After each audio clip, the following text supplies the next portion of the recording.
जान सैयदा फातिमा ज़हरा से इजाज़त तलब की। अल्लाह वाले इजाज़त तलब करते हैं और माओं से इजाज़त तलब करनी चाहिए। इससे ये भी सबक है कि माँ फौत भी हो जाए तो कब्र पर जाकर उनसे इजाज़त तलब करनी चाहिए।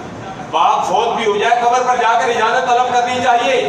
ऐ मेरे अब्बू हुजूर आप फौत तो हो गए, मेरी नज़रों से ओझल हो गए, मैं फलां हुआ, अपनी नजर शफकत फरमाइए, निगाह रखना।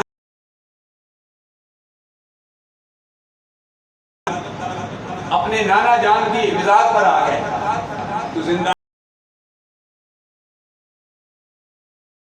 नबिया सल्लल्लाहु अलैहि वसल्लम से इजाजत तलब करते हैं। या रसूल अल्लाह सल्लल्लाहु अलैहि वसल्लम यजीदी तंग कर रहे हैं और मैं ये नहीं चाहता कि मदीना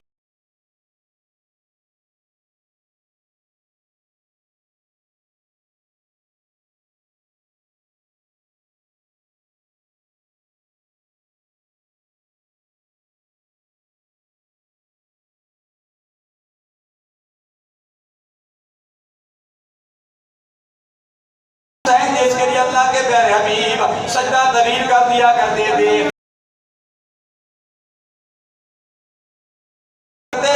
वही हुसैन आज अल्लाह की प्यारी हबीब की खिदमत में अर्ज कर रहा है, या रसूल अल्लाह सल्लल्लाहु अलैहि वसल्लम आप इजाजत तलब दो, आपसे इजाजत मांग रहा हूँ। या रसूल अल्लाह इजाजत दे दो।